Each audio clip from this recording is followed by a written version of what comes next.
Somewhere in the first pages of your Bible, 4 verses appear that do not belong to anything around them.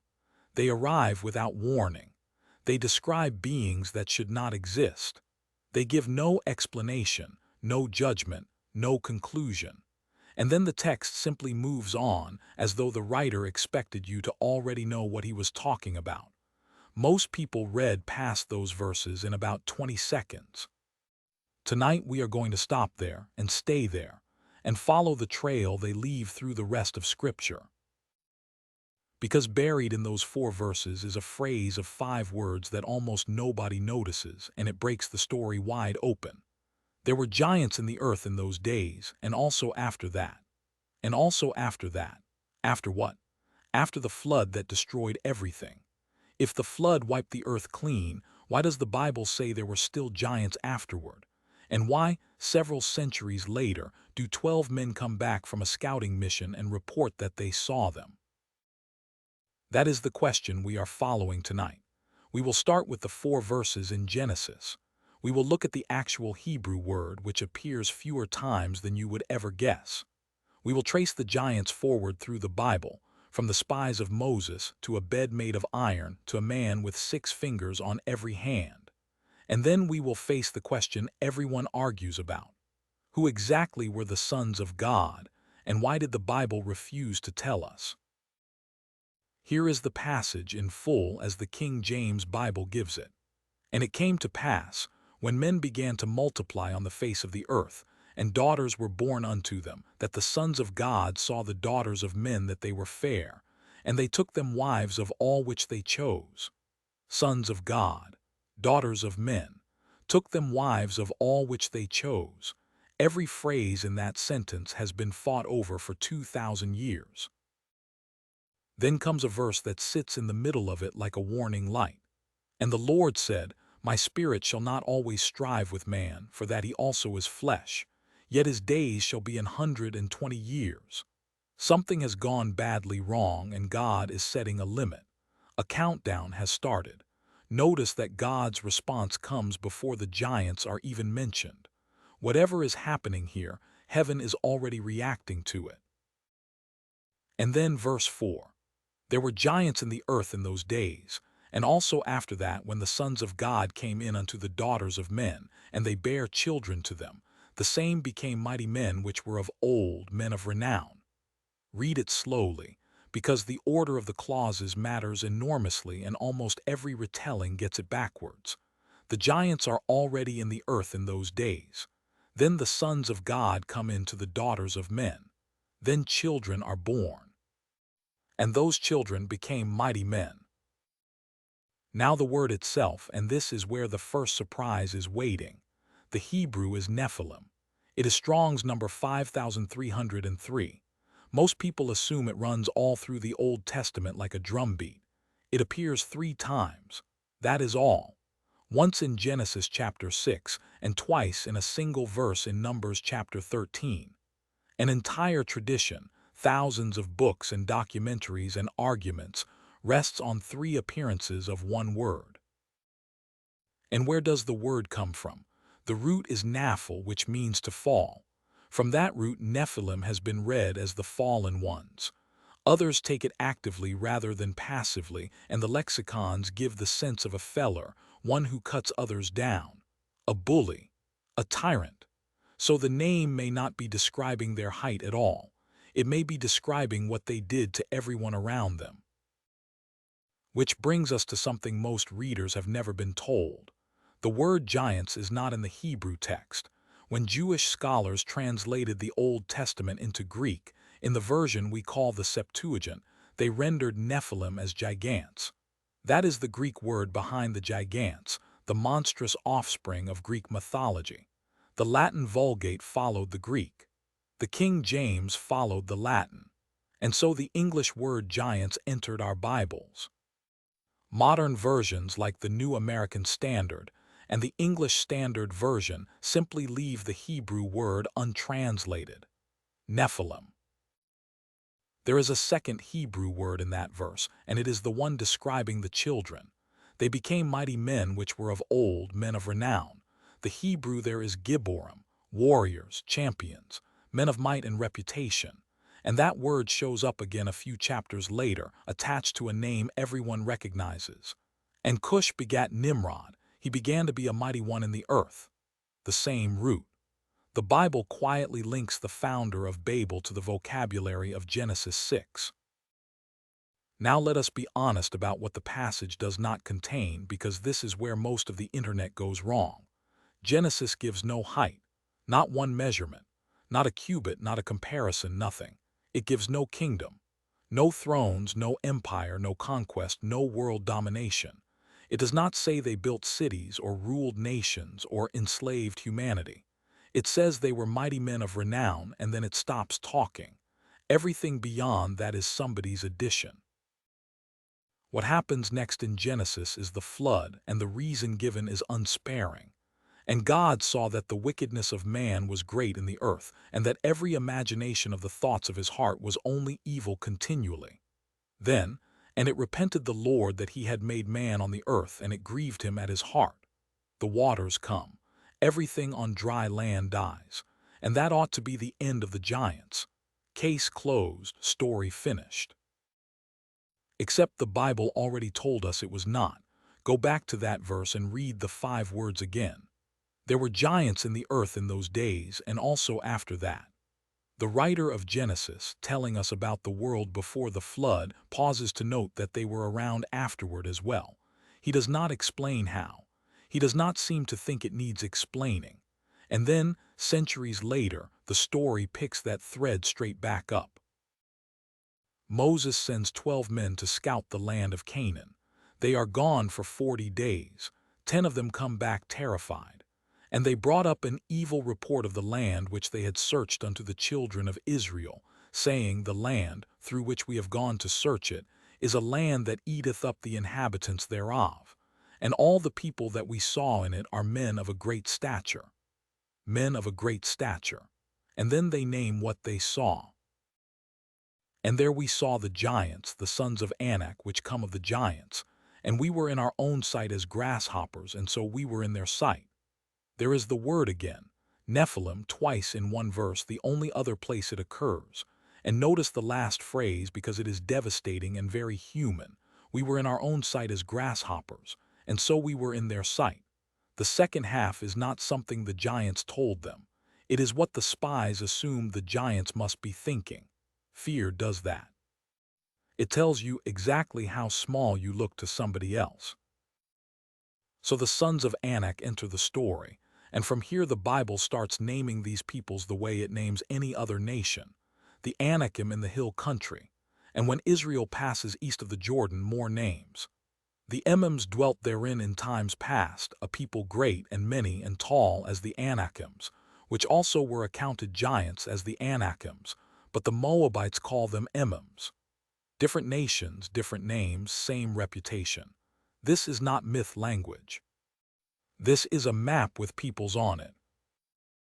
And then Deuteronomy gives us the single most concrete detail in the entire subject. One king survives.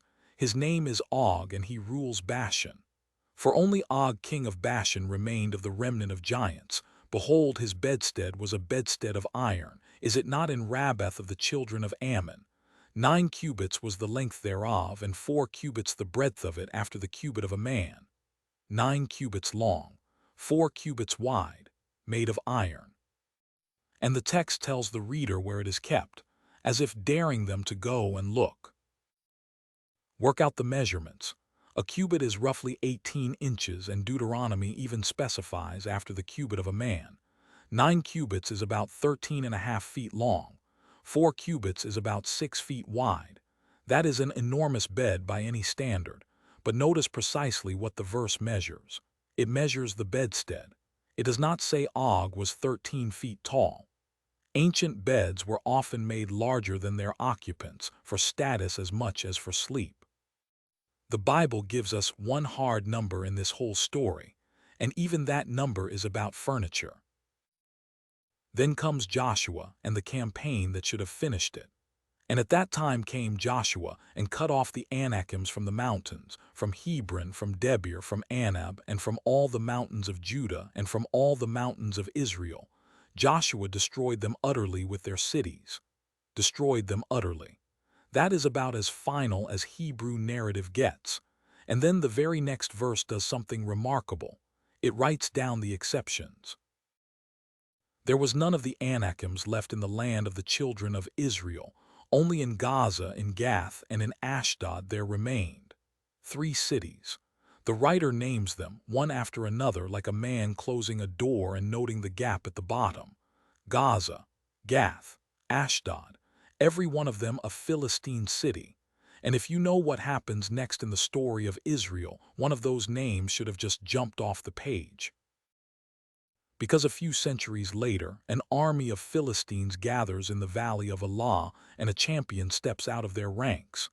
And there went out a champion out of the camp of the Philistines, named Goliath of Gath. Of Gath, one of the 3 cities Joshua left standing. The Bible is not being subtle here.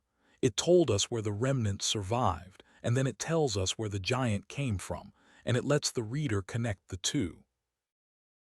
Now, how tall was he? Here the manuscripts themselves disagree, and this is one of the most famous textual questions in the Old Testament. The Hebrew text we usually translate from says 6 cubits and a span. That is about 9 feet 9 inches. But 3 ancient witnesses say something different. A scroll of Samuel found at Qumran, the Greek Septuagint, and the historian Josephus all read 4 cubits and a span. That is about 6 feet 9 inches. And the Qumran scroll is roughly 1,000 years older than our oldest Hebrew copy. Now think about what that smaller number actually means. It does not shrink the story. Read what the same chapter says he was carrying: a helmet of brass, a coat of mail weighing 5,000 shekels of brass, greaves of brass on his legs, a target of brass between his shoulders, and a spear whose head alone weighed 600 shekels of iron. In a world where the average Israelite man stood a little over 5 feet, a soldier of 6 feet 9 inches under that much bronze is not a man you would face. He does not need to be 9 feet tall to be terrifying. And either way, the Bible has just placed a man of extraordinary size in one of the 3 cities where it told us the remnant survived. And Goliath was not the last of them. 2 Samuel records 4 more, all from Gath, killed in later battles by David's men. One of them is described in a detail so strange that nobody could have invented it for effect. And there was yet a battle in Gath, where was a man of great stature that had on every hand 6 fingers, and on every foot 6 toes, 24 in number, and he also was born to the giant. 24 digits. The chronicler counted them. And centuries after that, the prophet Amos looks back on the conquest and remembers the size of the people Israel faced.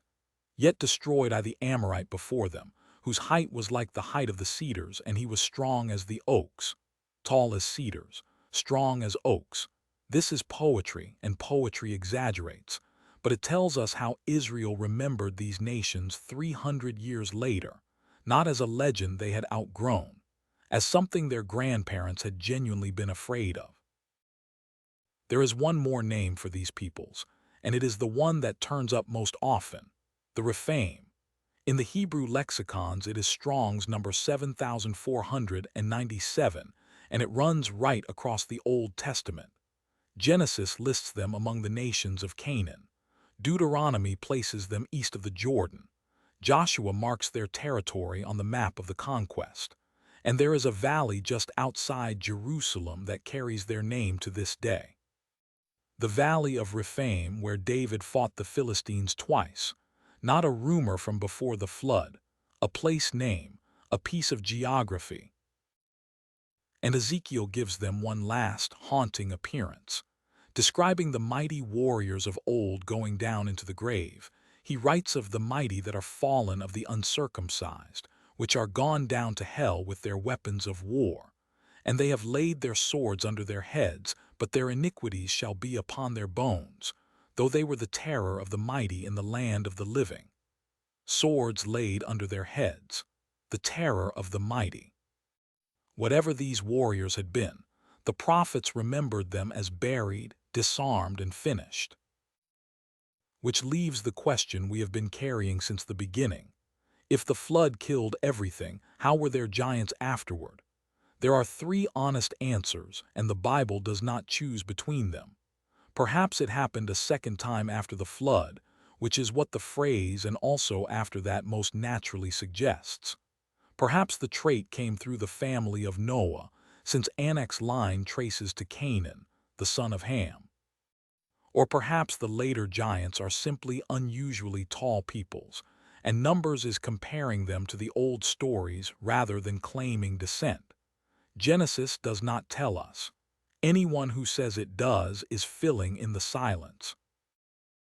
So the trail is consistent from Genesis to the prophets, which leaves the question we have been circling all along. Who were the sons of God? There are three serious answers. All three have been held by careful readers. All three have real difficulties. And I want to give you all three honestly, because the version of this subject you usually meet online gives you one and pretends the others do not exist. The first answer is the oldest. The sons of God are angelic beings who left their place and took human wives. This is the reading you find in ancient Judaism and in the earliest Christian writers. It was, for a long time, simply the standard understanding of the passage. Its strength is the phrase itself. Wherever else that Hebrew expression appears in the Old Testament, it means heavenly beings, not people. And we can test that because the phrase does appear elsewhere.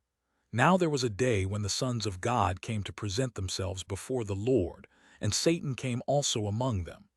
That is the opening of the book of Job, and no one thinks those are Sethite farmers.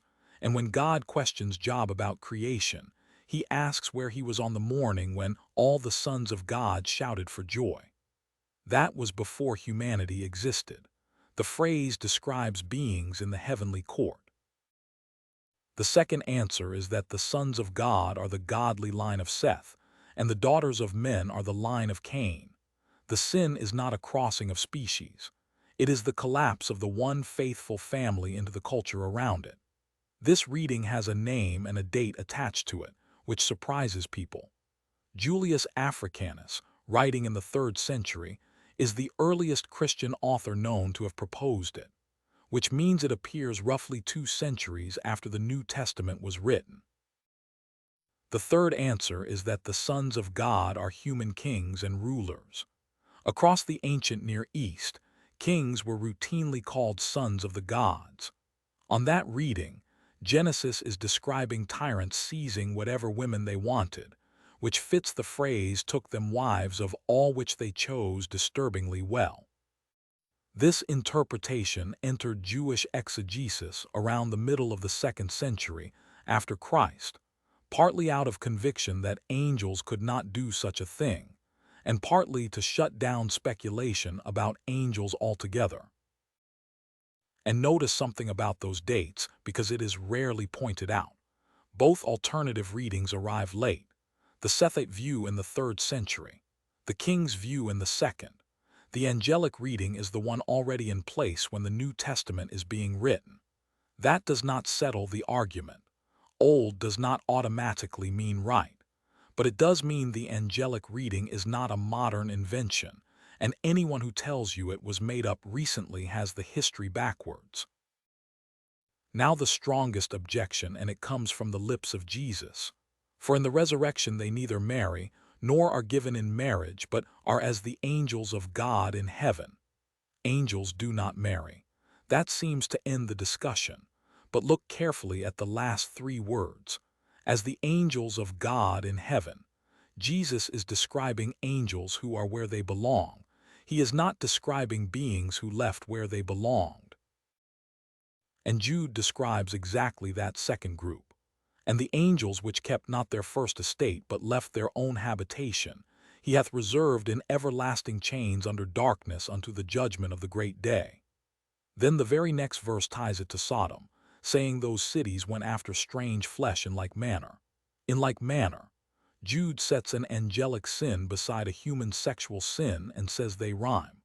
Whatever Jude thought happened, he did not think it was Sethites marrying Canaanites. Peter adds the timestamp.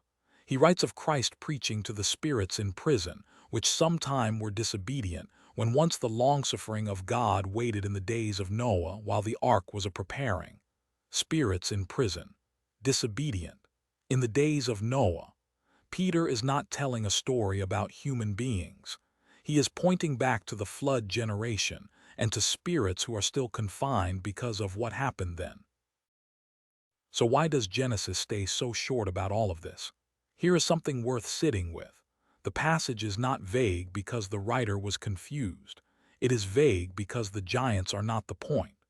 The 4 verses are a doorway into a single sentence about the human heart, and the flood that follows is not sent because of the Nephilim. It is sent because every imagination of the thoughts of man's heart was only evil continually. Genesis mentions the giants and then turns the camera to us. So what do we take home? 1. Read what the text says before reading what the internet says it says. No heights, no empire, 3 occurrences of one word and one measurement that describes a bed. 2. Honest uncertainty is not weak faith.